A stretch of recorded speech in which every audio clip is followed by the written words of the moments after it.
अस्सलाम वालेकुम वतन वासियों। अॼु ईद उल अज़हा आहे ऐं अल्हम्दुलिल्लाह असांजी पंहिंजी मस्जिद आहे जिथे ईद नमाज़ बि थींदी आहे। सो पंहिंजी मस्जिद जे लाइ सुबुह जो उथी पहिरीं इहो कमु कयो आहे त के हलवो ठाहियो आहे पंहिंजे मस्जिद में मोकिलण जे लाइ।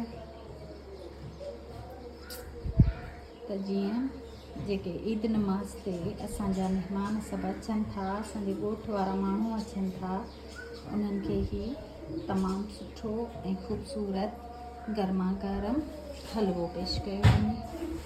सो दुआ में यादि अलाह साईं तव्हां सभिनीनि खे ख़ुशि रखे, आबाद रखे, सभिनीनि जे बचड़नि खे रब पाक ख़ुशि रखे, आबाद रखे, ज़िंदगी में, सिहत में, अक़ल में, इल्म में सभिनीनि खे अल्लाह पाक इलाही सारी बरकतूं अता फ़रमाए।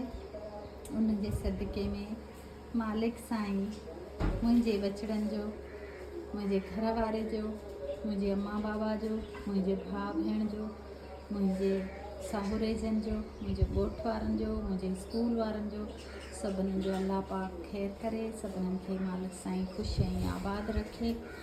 सो ही तव्हां ॾिसी सघो था त के माशाल्लाह तमामु सुठो ऐं ख़ूबसूरत हलवो तयारु आहे।